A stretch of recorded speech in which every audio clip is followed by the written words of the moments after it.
I know that Jesus is well and alive today. He makes his home in my heart. Nevermore will I be all alone, since he promised me that we never would part. All right, I have a problem. Anyone seen my hat? You know, it's yellow and it's supposed to be hard, but it might be plasticky. In a construction zone, did you see it? Up there? It's not up there this time. Good try, though. No, I can't use yours. You need it in case something hard falls, like from the ceiling. Sometimes, like, the lights will fall, and you just never know. We're in a construction site, right? Let me ask Bobby. Did you guys see Bobby? No. You sure, Bobby? Hold on, let me see if Bobby's home.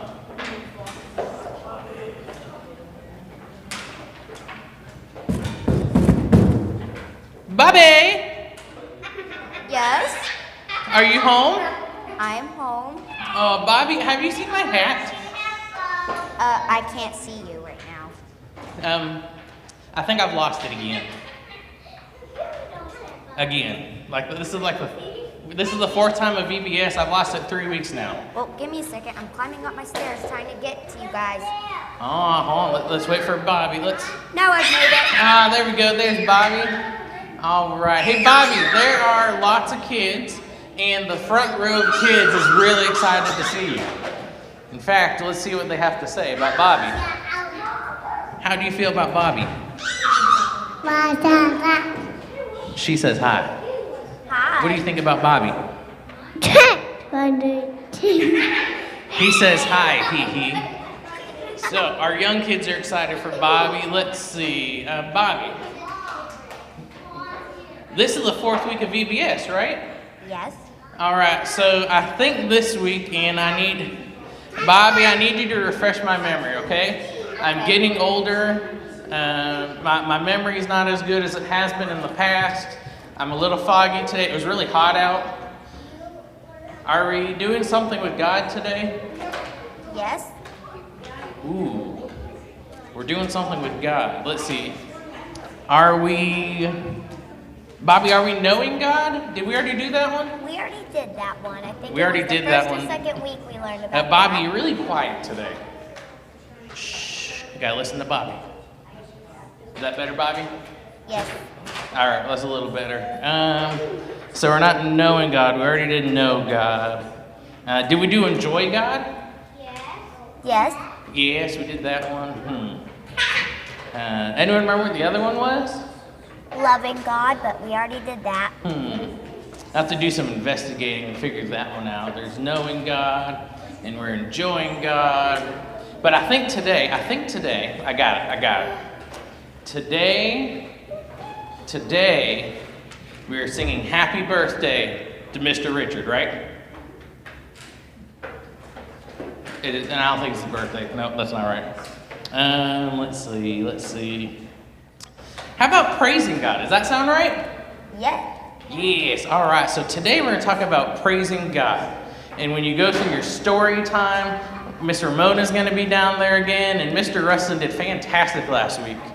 Miss Ramona's down there, and she's going to tell you about a guy who's confused on his name. At one point, his name is Saul, and then he changes his name to Paul. But she'll tell you about that. She's a really good storyteller. And then in crafts, Miss Ann and Michael and Ryan, they got a really cool craft down there for you guys to do. And watch out for Michael, okay? Michael is learning how to use glue, okay? This is very important, okay? If you're not careful... Be careful around that guy. It's dangerous, right, Bobby? He could glue his feet together. Yeah, you can lose feet. If Bobby's not careful around glue, his hand might get stuck to him. See how it's like stuck to a shirt right now? It can be like that forever. So watch out with Michael on the glue. And then there's games, and games has lots of fun stuff today. So I'm not going to spoil that. About games. But hey, Bobby, what's my favorite part about VBS? The snack. The snack time. And in snack time today, we worked really hard.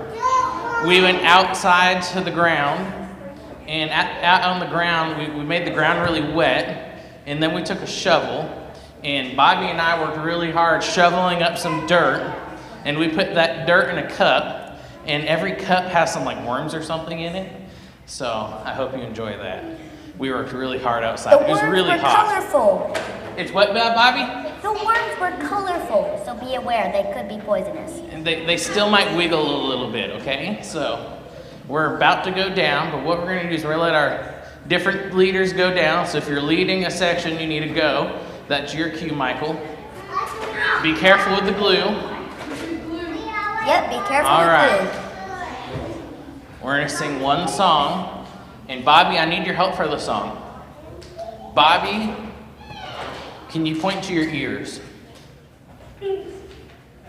All right, where's your ears? And can you point to your eyes? All right, Bobby, good job. Is that your temple or your eye, Bobby?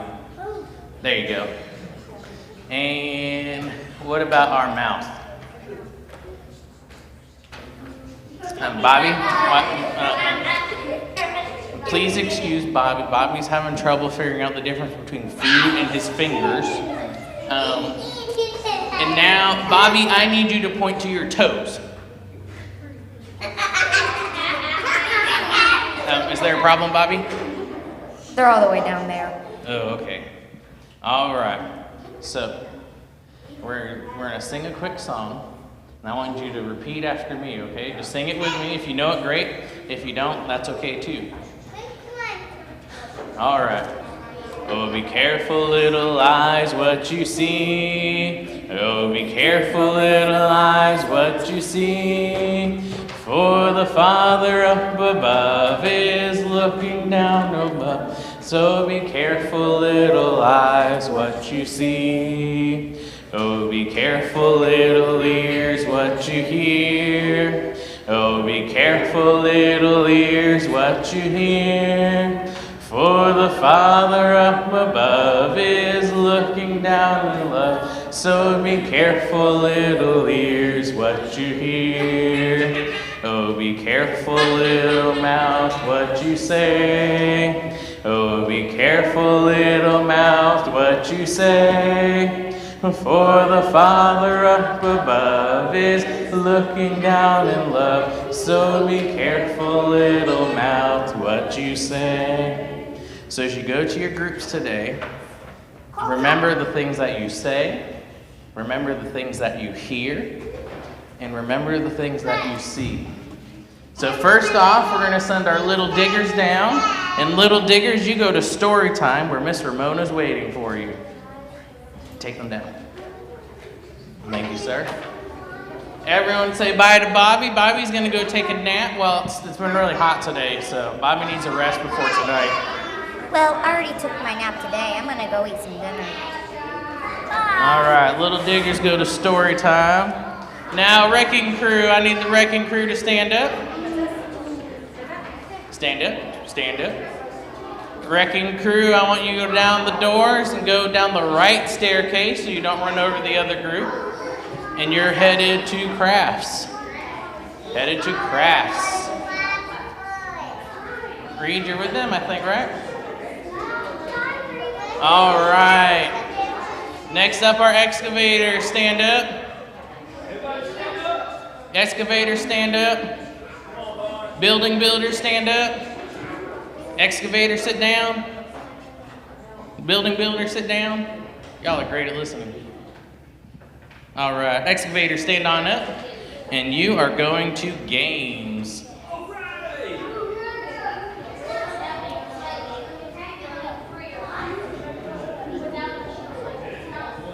All right, building builders, this is your chance. You may go to snack time and fill up on all the sugar you can find. Slowly, please walk. Thank you.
Good evening. If you got your Bibles, you can open up to 2 Corinthians chapter 12.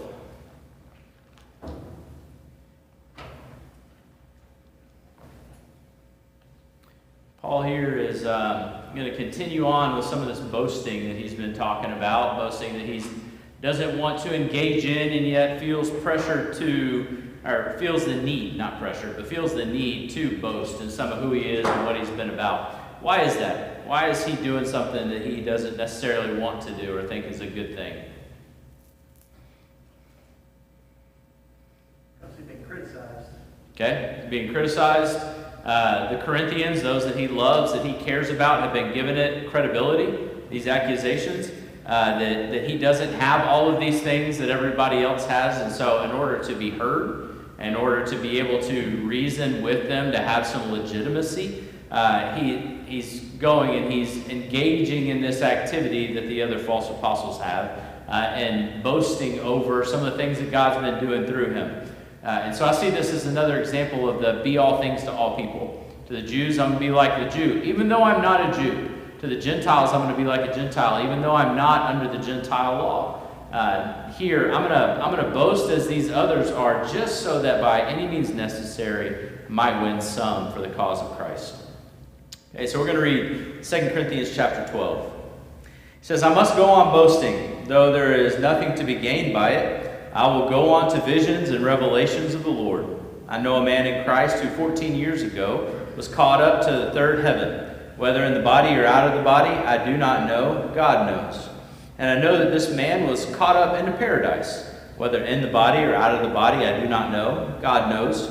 And he heard things that cannot be told, which man may not utter.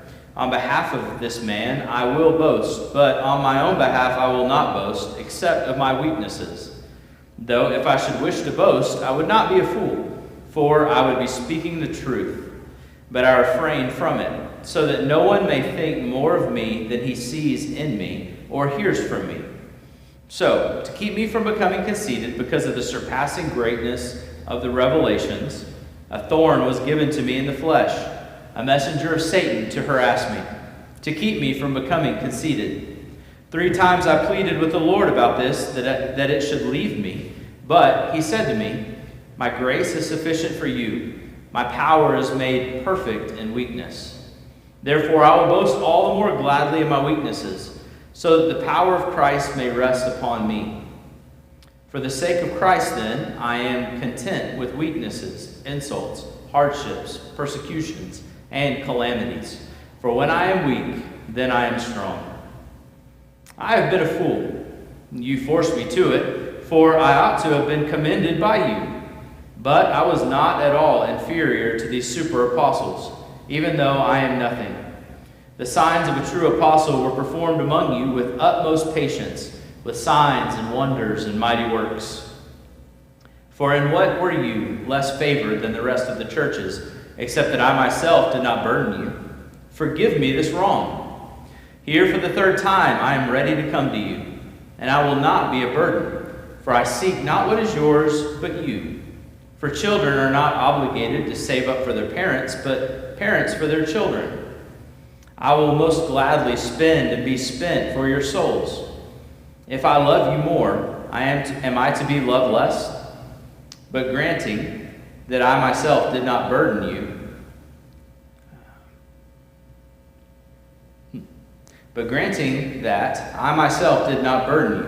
I was crafty, you say, and got the better of you by deceit. Did I take advantage of you through any of those whom I sent to you? I urged Titus to go and sent the brother with him. Did Titus take advantage of you? Did we not act in the same spirit? Did we not take the same steps? Have you been thinking all along that we have been defending ourselves to you? It is in the sight of God that we have been speaking in Christ, and all for your upbuilding, beloved. For I fear that perhaps when I come, I may find you not as I wish, and that you may find me not as you wish. That perhaps there may be quarreling, jealousy, anger, hostility, slander, gossip, conceit, and disorder.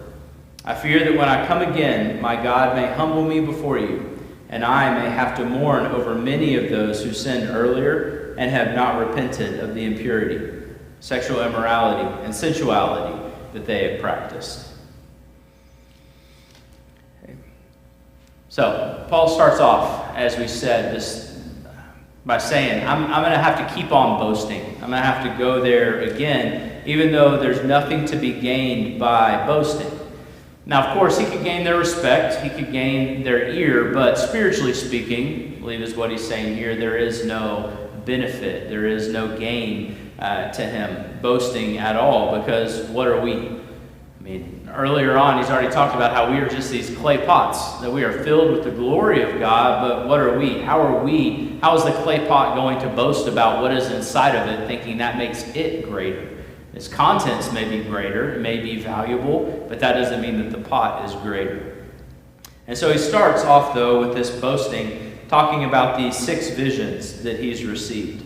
If you look back through the book of Acts and write down the different times, or just Google it, I guess, you can see that 6 of those visions are recorded there. Started off after he was on the road when Jesus appeared to him. He has a vision of Ananias coming and baptizing him. And so he has that one. Later on, and that was in chapter 9. In chapter 18, he had a vision about, the Ananias was earlier on. Chapter 16 is the Macedonian man calling for him to come. And then chapter 18 is even about his time in Corinth, where God is coming to him in a vision, telling him to remain there.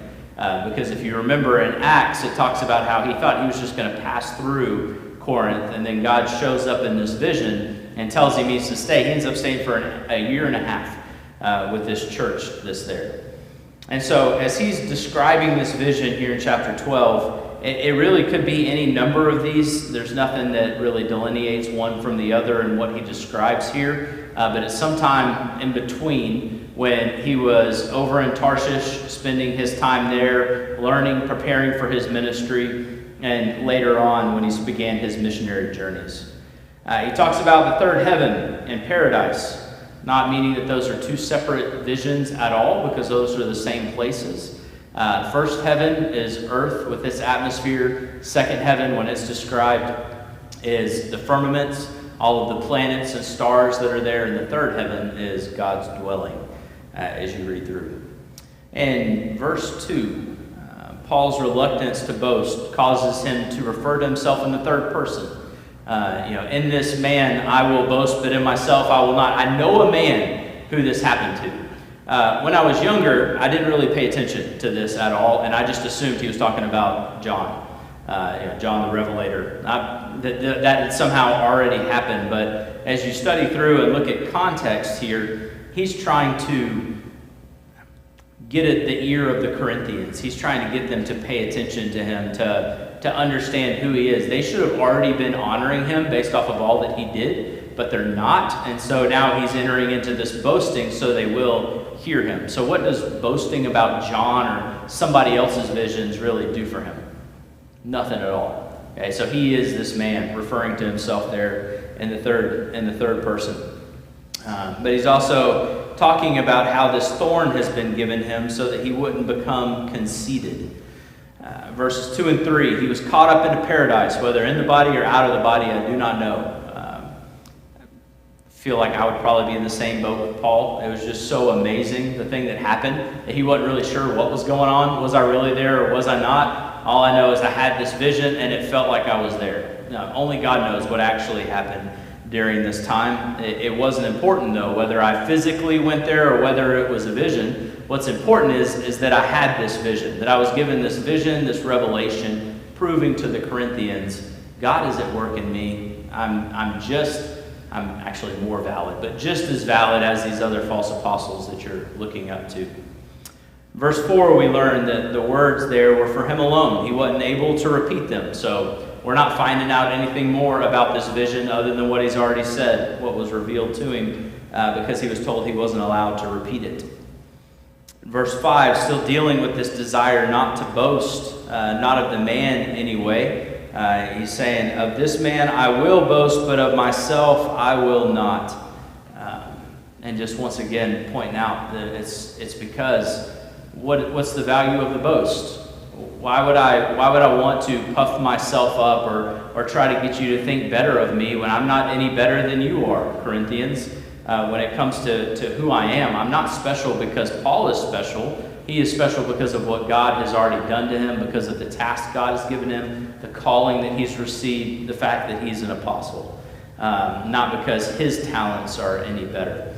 And so he's not conjuring up these visions. He's not making it happen. He's not some kind of sorcerer going on here. This is stuff that God is doing to him. So yes, it validates who I am. Look, here's what God has done in me. But it's not me doing these things. Had a conversation with a guy years ago. He was talking about how Christians would make all of these boasts. They would say all of these grand things about God, but no one could ever put their finger on what God had actually done in them and actually point it out and say, here it is. And so I was sharing some of what happened to us in China with God just continually providing for us, continually helping us to evade the authorities, even though we were just doing our best effort. It wasn't anything that we really planned out and knew. We didn't know when they were going to show up, how they were going to go about it, all these different things. And so I just told him, I said, if it had just happened once, you could say, okay, we got lucky. If it happened 10 times, you would say, wow, you're really on a run there. But it was week after week, month after month of God just taking care of us. And when we were scheduled to meet in our apartment, there wouldn't be any police outside. And when we were supposed to meet out at a restaurant for church, there would be police outside waiting to see who was going to come. That there was just so many things that God made it so obvious time and time again to where we left there saying, man, God has richly blessed our work. God has richly blessed our time here, that it is far beyond anything that we could have managed by ourselves, how God provided. And so it wasn't, as I was sharing this, it wasn't at all about me, and look at what I did, and that was our perspective while we were there too. We realized that this wasn't just us, we're doing what we can, but that it was God coming through and showing up time and time and time again. And that's part of what I think Paul is sharing here. This is what God has given me. This is the vision, but it's not me, it's still God giving it. So I'm not boasting, trying to build myself up, but I am showing this is the power of God at work in me. And so that begs the question, what has God done in you? What is it that if somebody asked you to put your finger on it and say, this is God in me, this is evidence that I've grown in the Spirit, this is the evidence that the Holy Spirit has lived in me. I talk about Holy Spirit producing fruit in us, love, joy, peace, patience, kindness, goodness, faithfulness, gentleness, and self-control. What is it that has changed in you? What is it that's not just your hard work, but that is God working inside of you, so that it's not somebody boasting and being able to say, wow, you are so great, but that they're able to stop and say, wow, this is proof that God is at work in you, that you have been changed, not by your hard work, but by God living inside of you. This is something that God has done, a work that has happened in your life, something, a ministry that you were a part of, that you did what you could, but then God took your meager amount and multiplied it. To where when somebody says, what has God done in you, you're able to say, this is it. This is what I can point to. Paul had those things that he was able to point to and boast in. He didn't want to do it because it wasn't about him being so strong and so great, but it was about them seeing God is at work in me. I'm not false. I'm not just somebody else out here selling a bill of goods. This is what God has already been doing in me. And so that's just something for y'all to think about. I thought about having that discussion this evening. And maybe at the end, if you want to share, we can do that, because that's really cool to hear what God has done and people, but I don't want to put you on the spot either and have a long silent time. But just thinking about it, what could I share with somebody that tries to call me out and say that Christianity is false, is fake? What could I point and say, no, this is what God has been doing in me, in my life, and my family, through the ministry, through my efforts, the talents he's given me. Verse 6, though if I should wish to boast, I would not be a fool, for I would be speaking the truth, but I will refrain from it, so that no one may think more of me than he sees in me or hears from me. Saying, if I wanted to boast about this, I wouldn't be a fool, because this actually happened. I'm not making this up at all. But he refrained from boasting about it because he wanted the Corinthians to what? What is he desiring from the Corinthians? Instead of going deeper into the vision and really trying to build himself up through the vision, what is he wanting the Corinthians to do instead? See God in him through his efforts. Yeah. See God in me. See God in what I've already done, you said, in your effort, in his efforts. What I've already been doing among you. That's where you should see God. It's not because now all of a sudden, these years later, or this year later, I'm sharing with you about a vision that all of a sudden you know I'm a legitimate apostle. Right? I don't show up on my third visit with a letter of recommendation from Peter in Jerusalem, and now all of a sudden I'm a legitimate apostle. It's by my life. The way I've already been ministering to you, the way I've already loved you, the way I've already provided and cared for and been long-suffering with you, the way I provided for the ministry instead of robbing you, taking from you while I was there. And there's so many things that they should have looked at and seen. And Paul he really does love God, and he really does love us. He's not in it for himself. He's not in it for building up his ego or any of that. That they should have observed his ministry and not just loved him or cared for him or listened to him based off of the visions. Okay. Why do you think that is? Why do you think that it is better to judge someone off of their actions rather than their visions? This isn't really a trick question at all. It's just a thought. You can lie about visions. Certainly lie about visions. Totally make it up.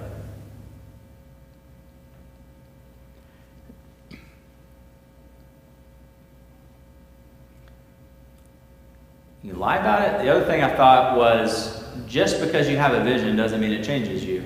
Doesn't mean that you're really following God. I mean, Nebuchadnezzar had visions, and he still was out in the field like the beast, with the dew falling on his back, grazing, because he did not obey the vision.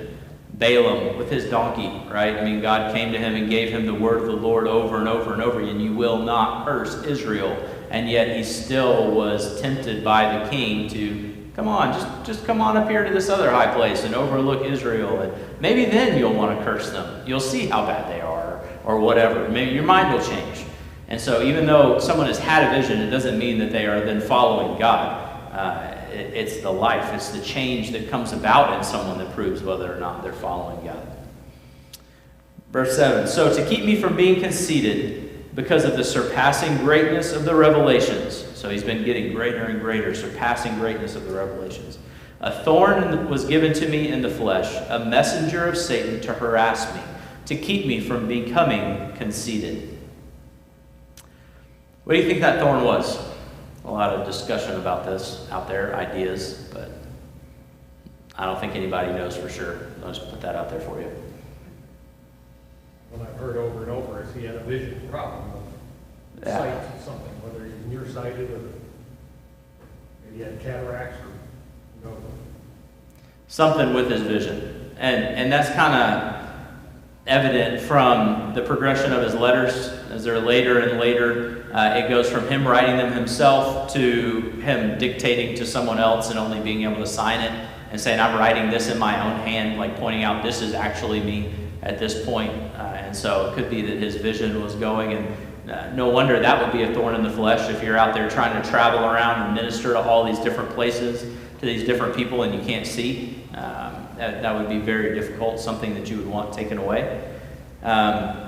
Also heard, number one, that this thorn in the flesh, it's literally a stake for the flesh, like a wooden stake driven into you, is the idea that's there. But that it was a person inhabited by a demon that was interacting in his ministry, that was causing difficulty and trouble. And so the way that one is explained is that there was some demon that was allowed probably to inhabit the chief or the leader of those false apostles, that he was kind of the ringleader of them. And he was constantly causing division, constantly working against the church at Corinth, this church that Paul loved, that he cherished, and to keep him from being conceited, this person was here so that it wasn't just, man, look at all that Paul has done, but there's this difficulty that's still going on there. And 3 times I've prayed for this guy to be removed, and he's not. And that kind of plays out because why didn't these false apostles ever get run off from Corinth? At least before this point, with all that's been going on, why wasn't there some people that finally got rid of them? How were they able to hang on and still be around? Not sure really at all. But it's evident as Paul writes that this was something that was tearing him up. The way that this church was responding, reacting, being led astray by these false apostles, driving this stake through him isn't much of a jump. In chapters 10 and 13, he talks about fighting adversaries. And so we know that Paul was really involved in and worried over this fight that was going on. In the Old Testament, it describes Israel's personal opponents as thorns, that they were given as thorns. These other people that were left there became thorns for them as they didn't fully drive out all of the Amorites or Hivites or Amalekites, all the ites. That they then became a thorn to Israel, that a person can be that thorn back to you. And so another idea there, really, it doesn't really matter what the thorn is. The fact is that Paul was saying, I was dealing with this because God was wanting to humble me. He was wanting me to not become conceited, for me not to become puffed up, for me to understand that everything is coming about as a result of what God is doing instead of what Paul is doing. That in my weakness, God's power is seen. God's power is made known. And so whether we're looking back at Job, Job, Satan has this conversation with God, and God allows for Satan to bring this calamity on Job's life. And so Satan is the immediate cause, but it still goes back to God. Looking at Pharaoh, God hardened Pharaoh's heart time and time again with the Israelites, and he was a thorn to them, causing difficulty that was there. And so you can look and say, well, Pharaoh's the problem. Well, no, God is the one that allowed this to happen, that brought about this. Paul 3 times prays for whether it's physical or whether it's this person, whatever, the thorn in the flesh, to be taken away. And it's easy to look at that thing and say that's the hindrance, but really it's God that's allowing it to happen. So I guess the question is, why did God allow it to happen? Why did God allow the thorn to remain? Why did God not just go ahead and wipe out, people in the promised land, or let Pharaoh's heart be crushed the very first time? What's the point of these testings?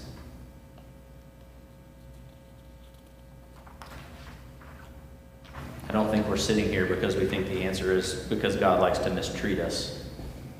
So, what's the point? What is he hoping to accomplish? Spiritual growth. Spiritual growth? Okay. In who? I would say usually for the person being tested. Okay. So in this situation, if we're talking about Paul, that it grows him, because he's saying so that I wouldn't be conceited. I also see this test being for the church at Corinth, if it is that false apostle, that they're having to decipher what is true and what is not. They're having to test the spirits, some that are there, and so it's helping to grow them some, as their faith is, if they come through this, their faith will be shown to be pure. But whatever it is, it's a hard lesson, but we know that God works for the good of all things. God works through all things for the good of those that love him. That sounds really mixed up coming out of my mouth right now. Does that sound all right to y'all? Because I know what I mean. And so here we also, it's not just that God will always take away the sickness or God will always make the way easy, but that it's also in these times of difficulty that he allows to remain, that he still works for the good of those that love him. And so to help us mature, to help us move in the direction that we need to go, sometimes that means that he brings these times of testing to us. I know there's been times in my life where God got louder and louder and louder and louder with the things that were going wrong in my life, trying to move me in a certain direction. And I was being stubborn, I was being rooted, and I thought, I'm just fighting my way through this. And God was like, no, you're not. I'm trying to move you. And it got so loud that I was like, okay, I don't have any other choice. Like the door where I thought I was standing in got shut on me. And it's like, all right, what's next, God? Where are you leading me? Because evidently this is not what you wanted for me. It kind of happened at the end of China. We were considering possibly coming back for a third year, but we didn't get invited back. We had after the first year by the government, by our school, but at the end of that, we were not invited back again. I guess we just caused enough trouble or whatever. And so it was like, all right, now this door is shut. This isn't a work that we're supposed to continue on and kind of move to the next stage. It's for somebody else to take a part of, and we're supposed to be doing something else. And so following God in that. James 1:3, we're supposed to know that the testing of your faith produces endurance. 1 Corinthians 3:13, Paul wrote, each man's work will become evident, for the day will show it, because it is to be revealed with fire, and the fire itself will test the quality of each man's work. And so Paul's work was being tested. Is the church there in Corinth going to be able to withstand these false apostles that are coming in? And also this test that everybody's going through, it's proving that their faith is real and producing endurance inside of them. So 3 times he pleaded with the Lord about this, that it should leave me. There in verse 8. Whether it's health concerns, that's the Lord's to command. Whether it's demons, we see time and time again through the life of Jesus that they are his to command. Paul was going to the right place, and yet 3 times the answer was no. Kind of mirroring Jesus in the Garden of Gethsemane. Father, if there is any other way, let this cup pass from me. Not my will, but yours be done. And so 3 times Paul has that same conversation. God, please take this from me. And yet, verse 9, he said to me, my grace is sufficient for you, for my power is made perfect in weakness. Therefore I will boast all the more gladly of my weakness, so that the power of Christ may rest upon me. Notice, my grace is sufficient. Not it will be, not it has been. It is. It is available. It is all that you need to be able to make it through this, Paul. And so even though he's not removing the thorn, he's going to continually supply the grace to endure. God's power. God's power is seen in and made perfect through human weakness. And so Paul kind of flips this on its head from what I would have expected if I was sitting there beside him watching him write this letter, or listening to it, just reading it for the first time, where it's not 3 times I pleaded with the Lord and he didn't take it away, and so now I'm just kind of like, what do I do now? Where do I go from here? How am I supposed to minister with this? And he says, no, so therefore I will boast all the more gladly of my weaknesses, so that the power of Christ may rest upon me. Boasting in weaknesses, that's not really something that I was ever trained for. That's not something that was ever really modeled that well for me, not at all. Looking down on those that come before me, but just hearing him say that. All right, what does that mean for us? How do I go about boasting in my weaknesses so that Christ's power may be seen in me? I mean, what would that look like? How would I go about that? Somebody comes up and, man, that lesson was really powerful and important. Thank you. I needed that. How did you know that that's what I needed? Well, I didn't at all. That's the truth. I had no clue. Haven't talked to you since last Sunday. Didn't know what you were going through. You didn't share it with me. I didn't call you up. And so if that's happening, that's God, right? I mean, I didn't plan this out for you. I wasn't preaching at you. That's God. And so it is, God is using me, but it's not my strength. It's not my ability to really understand what each one of you is struggling with. It is God's power working through a lesson to help you if that happens. It's not by me. And what are other weaknesses that I have that I can point out that will then point towards the power of God? Verse 10, he points out that he's not at all enjoying this. For the sake of Christ then, so why am I going through this? For the sake of Christ, then I am content with weaknesses, insults, hardships, persecutions, and calamities. So I'm not rejoicing in them, but I'm content. For when I am weak, then I am strong. Verse 11, I have been a fool, but you forced me to it. Just reminding them again that this was their fault. The reason why they're in this discussion, why he's going to these lengths and having to say these things is because you ought to have commended me.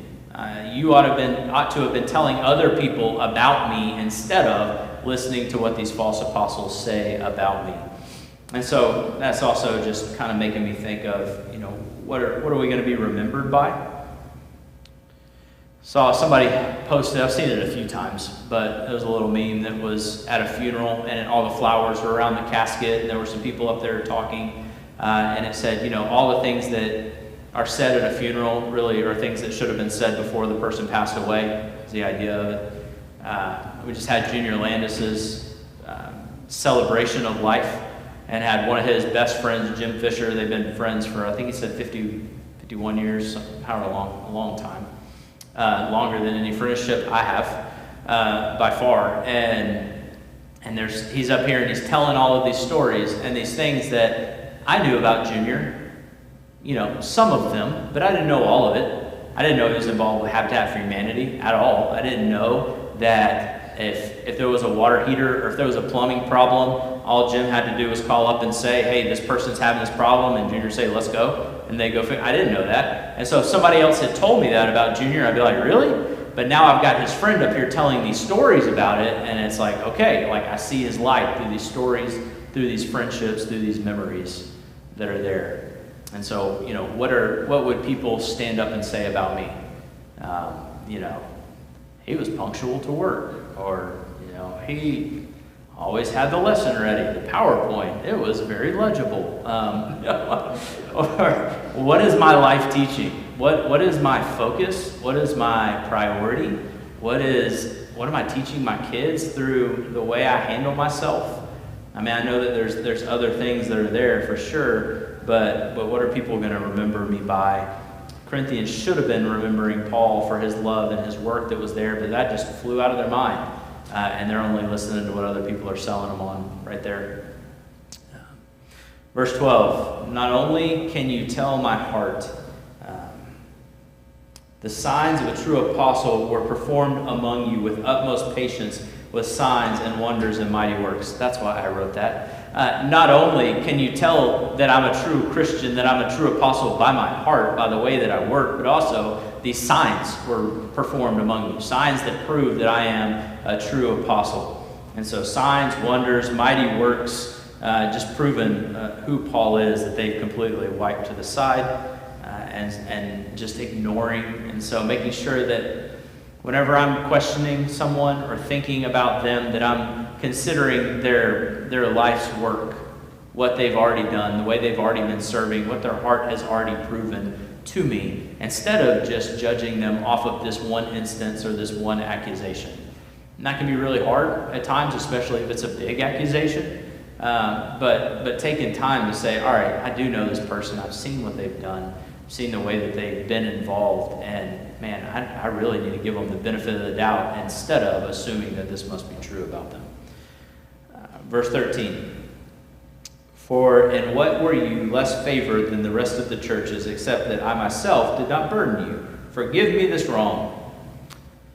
I've always been told that I need to be less sarcastic, but Paul is so sarcastic in the way that he writes. And it does kind of crack me up. But he's pointing to this accusation made against him, accusation of favoritism, one that is so hard to shake.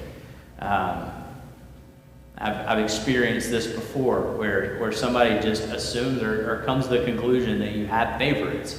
And now, how in the world do I prove to you that this is not true? Because it seems like as soon as that accusation is made, it doesn't matter what you say. You can talk till you're blue in the face, but they're still going to believe it. It's going to be really hard to shake it. And so Paul is saying, I haven't slighted you at all, except by refusing to be a financial burden. With a touch of irony, he begs their forgiveness for that wrong. Then in verse 14, we see that he's saying, I'm not changing at all. Even though this is what's been going on and these are the accusations, I'm coming to you and I'm not going to change my MO at all. I'm still going to serve. I'm still going to not take anything from you. And he says, the reason why I'm doing that, let me just put it in worldly terms.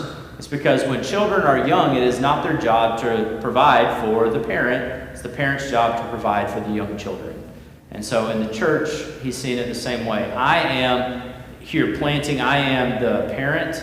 You are the new children. And so I'm not expecting you to support me. I'm taking money from these other more mature congregations to help support me. I'm working, making tents with my hands in order to be able to be here and minister at this younger congregation. I seek not what is yours, but you. I really do like the way he says that. I seek not what is yours, but you. That it's not about possessions at all. It's not about Paul being well taken care of, provided for. It's not about saving face. It's not about courtesy. It's not about any of that. It's not about Paul. It's not, I'm seeking what is yours. It's I am seeking you. It's really, let me just share it with you again. This is about your heart, your relationship with God. This is why I care so much. Not because I'm making bank off of you, but because I want you in a relationship with God. I want this fixed. I want this sin out of your life. Verse 15, he keeps rolling. I will most gladly spend and be spent for your souls. If I love you more, am I to be loved less?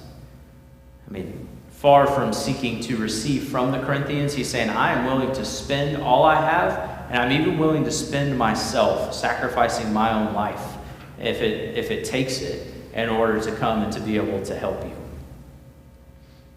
Verses 16 through 18. But granting that I myself did not burden you, I was crafty, you say, and I got the better of you by deceit. Did I take advantage of you through any of those whom I sent to you? I urged Titus to go and sent the brother with him. Did Titus take advantage of you? Did we not act in the same spirit? Did we not take the same steps? So, yet another accusation. I mean, there's just so many that he's having to deal with, and I guess he does a good job because he's not just like tackling them all at once, but it's, as we read through these chapters, there's so many different twists on the accusations that were made against him. And so one of the more recent ones is that Paul is being crafty, he's being deceitful, and so he's sending these other people to come collect the money, and then they're going to take it back to him, and he's going to take his part out of it.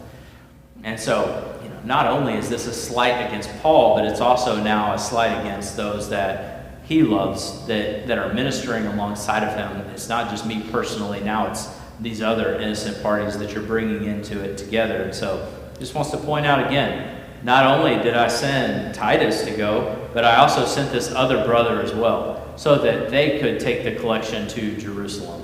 Not so they could bring it back to me and I could count it up and take my cut, but that they could be here, that everything could be above board.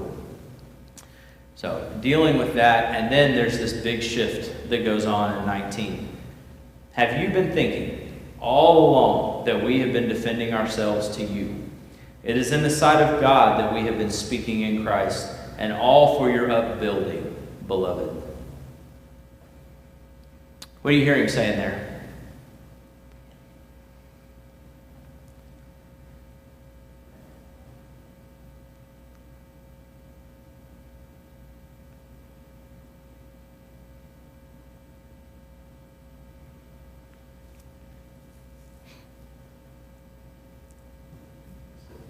And all this stuff I'm talking about is for your sake. It's not me trying to build myself up. Okay. So it's not me trying to build myself up, and it's also not me trying to defend myself to you. Like, you have not been set up as the judges, Corinthians. You are still a congregation, and I am still a servant of God. Like, we are all servants of God. You're not greater than me. You haven't been put in this position to decide whether I am an apostle or not, or whether I am worthy to continue the ministry or not. You are not over me in that way. God is the one that is over me. So he is the one that has called me. He's the one that has charged me. He's the one that is supporting me. And so I just want to be sure that y'all know that this is not, you don't get to determine my worth in Jesus Christ. You don't get to determine whether or not I am a valid minister of the gospel. That's not your job. You can choose whether or not to listen to me. but you don't get to then decide that your judgment is final on me. And so he's wanting to keep them clear in that. Only God is the judge. Paul sought to edify the Corinthians, not to exonerate himself, not to have them come down with a not guilty verdict on all of these different charges that have been leveled against him.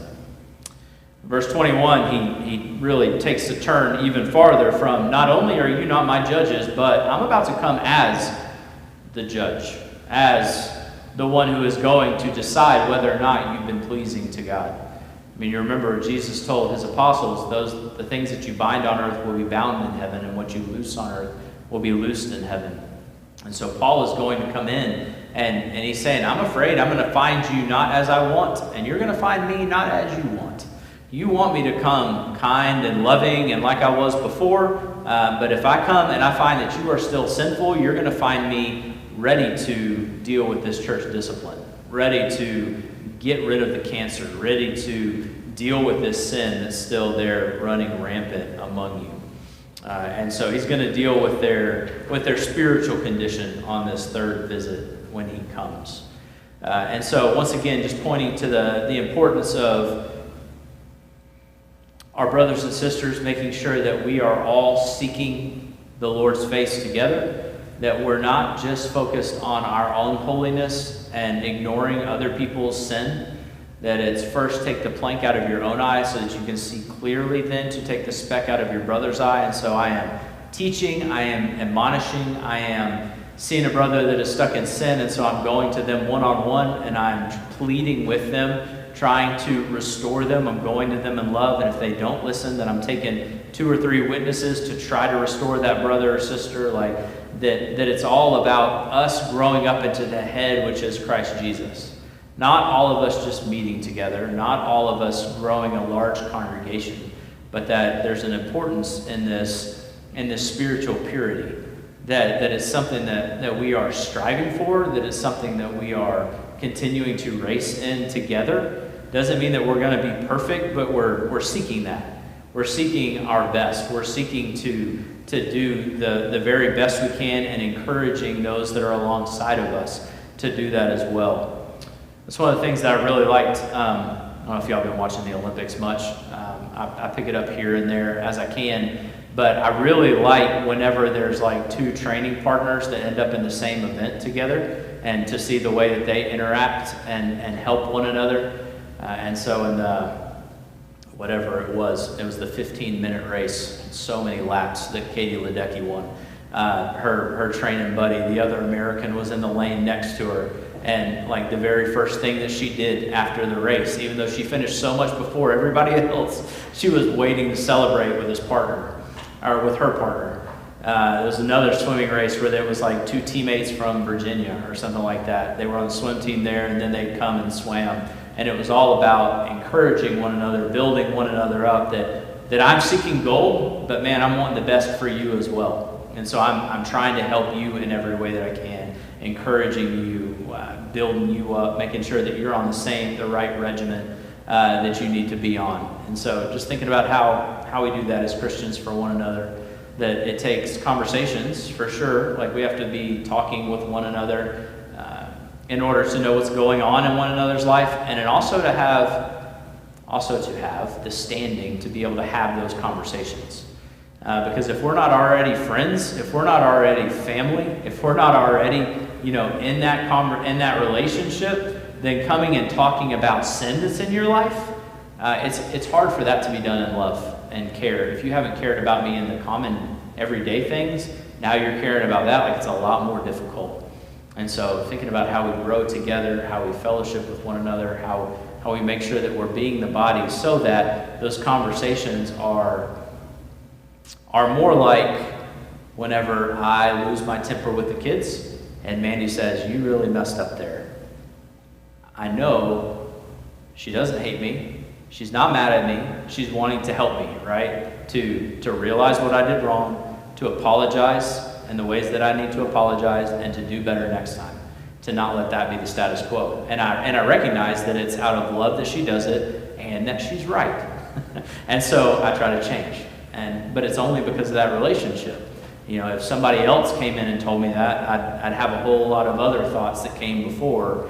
Why are you telling me this, or whatever else? How do you act? And it would all be because that relationship wasn't already there. So thinking about how we join together, how we build one another up in these things. That's all I got. I'll try not to go quite as long tonight. So yeah, thoughts or questions are good time for It just that. happened that I was doing some reading this week, and it was on religious beliefs of a lot of people. And one of the things is the belief that we're all saved by grace, that there's nothing that we have to do, that God just unconditionally saves people that way. And you couple that with how many times Jesus, in his words, the red letter words, if you would, in the Bible, says, keep my commandments. Verse 9 of chapter 12 is the only place that Jesus talks about grace. Good stuff. And it has nothing to do with salvation at that point. Yeah. Nothing to do with salvation at all. It's sufficient for you to continue on walking. Good. Yeah. So, homework is to think about that fellowship. How can we as a body grow closer together? And also, what is God doing inside of you that you can share with other people? That first thing we talked about. What are some evidence that you can point out and say, this is how God has grown me? Not just what I've done, not the work just I put in, but where I put in the work, but then God made up the difference and brought me to this point. Prayers, things that we need to be praying about. Keith is at home. Keith Harris is at home resting.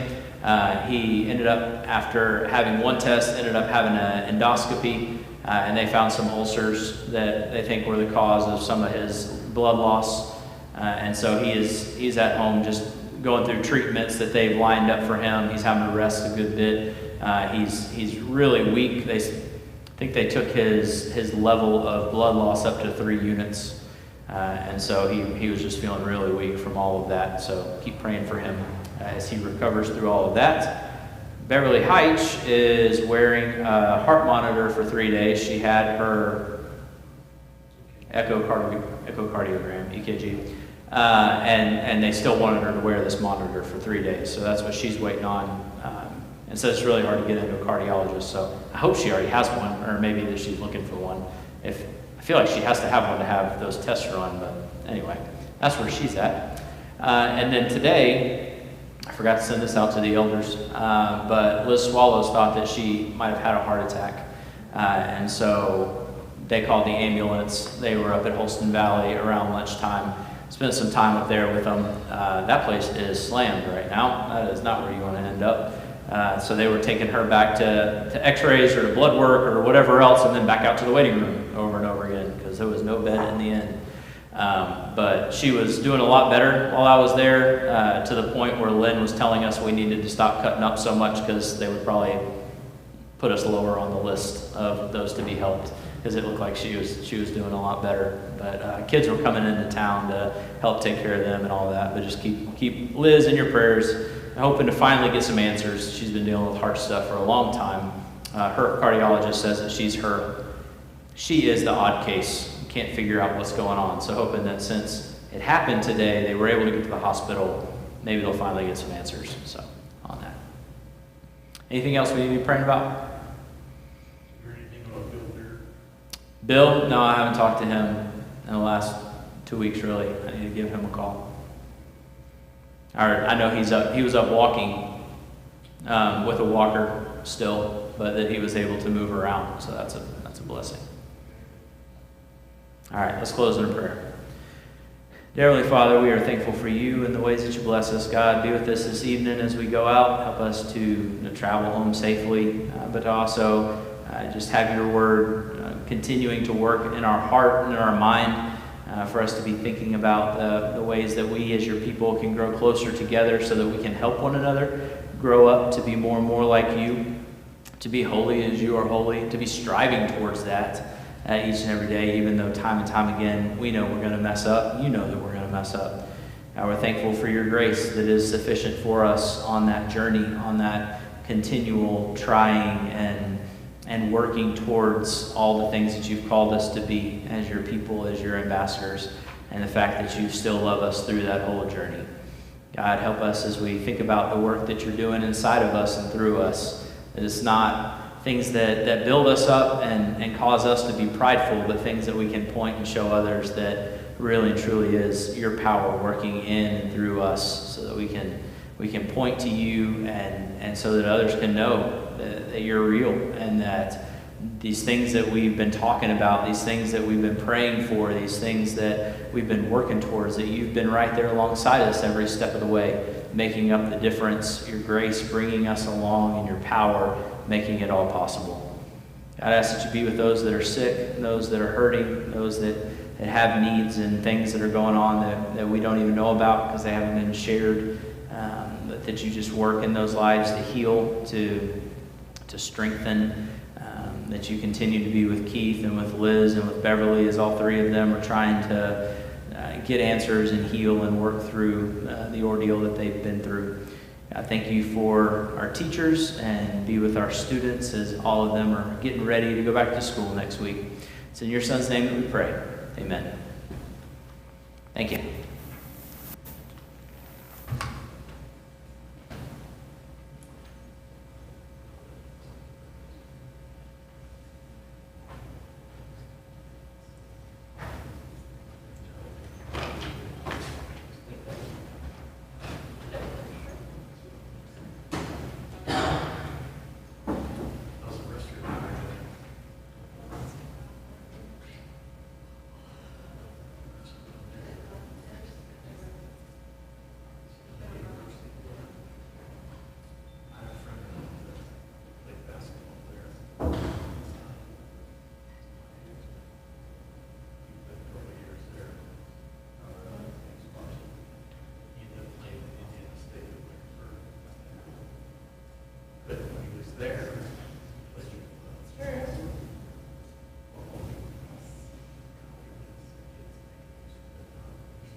Yeah. Sorry, not to eat. That's all right. It would have been, that's who it was. Yeah. What a fun trip that would have been. Oh, Bob said it was, their locker room was just hilarious because he could imitate anybody. Yeah. Yeah. They're all Wednesday night? Yes. What's his heart? He was really excited to be here. So you know, Mark had pizza tonight. Yeah. That was helped. Well, but he had a burrito the other night. Yeah, he had a burrito last He got night. sick in the evening session last night. Oh. Not on the parade, on the parking lot. He did get off. He told me. It's been so I don't know that people know It's always hot here in Birmingham, but this year's pretty It's bad. really hot. Yeah, he doesn't think anybody actually knows. this. And actually, Nobody's marching around. They don't. Maybe they did. They were No.